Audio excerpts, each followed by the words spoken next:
ഇന്നിപ്പോൾ ഞാൻ ദേശാഭിമാനം എടുത്തു വന്ന് സഖാവ് എം സ്വരാജിൻ്റെ ഒരു നെടുങ്കൽ ലേഖനമുണ്ട് എഡിറ്റോറിയൽ കോളത്തിൽ.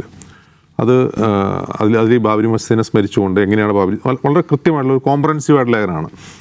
കോൺഗ്രസ് എങ്ങനെയാണ് അതിനെ സഹായിച്ചത്, ഫെസിലിറ്റേറ്റ് ചെയ്തത്, പിന്നീട് ഇന്ത്യൻ മതേതരത്തിന് എന്താണ് സംഭവിച്ചത്, നമുക്ക് വളരെ വിശദമായ ഒരു ലേഖനമാണ്.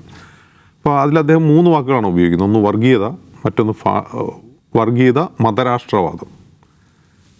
വർഗീയതയും മതരാഷ്ട്രവാദവും ഫാഷിസവും, ഈ 3 വാക്കുകളാണ് ബാബരി മസ്ജിദ് തകർത്ത ദിവസങ്ങളിൽ പൊതുവായി ഉയർന്നു നിൽക്കുന്ന വാദം. അതായത് RSS മുന്നോട്ട് വയ്ക്കുന്നത്, സംഘപരിവാർ മുന്നോട്ട് വയ്ക്കുന്നത് മതരാഷ്ട്രവാദമാണ് എന്ന തീർപ്പിൽ മലയാളത്തിലെങ്കിലും എഴുത്തുകാരും ബുദ്ധിജീവികളൊക്കെ എത്തിയിട്ടുണ്ട്. RSS ഒരിക്കലും മതരാഷ്ട്രവാദികളല്ല, അവർ മതരാഷ്ട്രവാദമേ അല്ല മുന്നോട്ട് വയ്ക്കുന്നത്. RSSൻ്റെ ഐഡിയോളജി സൂക്ഷ്മമായി പഠിച്ച എല്ലാവർക്കും അറിയാം, അതിന് മതവുമായിട്ട് യാതൊരു ബന്ധവുമില്ല. അതിൽ തന്നെ തർക്കിക്കുന്നവരുണ്ട്. ഇപ്പോൾ ഹിന്ദു മതത്തിൻ്റെ ചില ചിഹ്നങ്ങളും ആശയങ്ങളും അല്ലേ അവർ ഉപയോഗിക്കുന്നത്, അവരത് ഉപയോഗിക്കുകയാണ് ചെയ്യുന്നത്. അവരതിനെ ഉപയോഗിക്കുകയാണ് ചെയ്യുന്നത്, അതിനെ പിൻപറ്റുകയല്ല ചെയ്യുന്നത്. അവരതിനെ ഉപയോഗിക്കുന്നത് എന്തിനാണ്?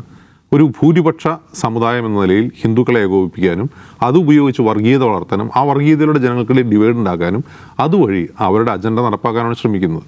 അത് ഒരു മതരാഷ്ട്രവാദമേ അല്ല, ഇതൊരു ഫാഷിസ്റ്റ് സംഘടനയാണ്. അവർ ലക്ഷ്യം വയ്ക്കുന്ന ഇന്ത്യ ഒരു ഫാഷിസ്റ്റ് ഇന്ത്യയാണ് എന്ന ഒരു അടിസ്ഥാന ധാരണ ആളുകൾക്കില്ല എന്നുള്ളതാണ്. ബാബരി മസ്ജിദ് തകർത്ത് 30 വർഷം കഴിയുമ്പോൾ നമ്മൾ നേരിടുന്നൊരു പ്രതിസന്ധി അതാണ്. ഇനി ഫാഷിസവും വർഗീയതയും ഒന്നാണോ? അല്ല.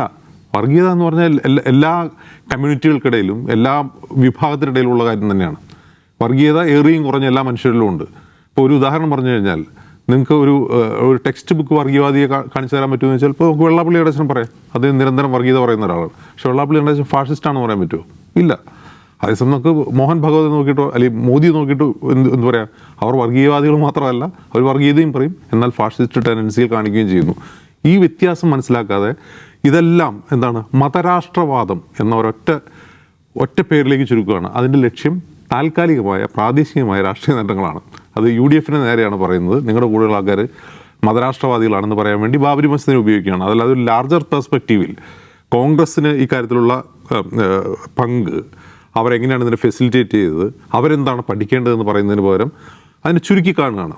വർഗീയതയും ഫാഷിസവും ഒന്നാണെന്ന് തോന്നിപ്പിക്കുന്ന, ഇതെല്ലാം മതരാഷ്ട്രവാദമാണ്, എല്ലാം ഒരു നാണയത്തിൻ്റെ അപ്പുറം ഇപ്പുറമാണെന്ന് പറഞ്ഞുകൊണ്ട് ഇതിനെ സമീകരിക്കുന്ന രീതിയിലേക്ക് 3 പതിറ്റാണ്ട് കഴിയുമ്പോൾ ബാബരി മസ്ജിദിൻ്റെ പതനം കേരളത്തെ കൊണ്ടെത്തിച്ചിട്ടുണ്ട്.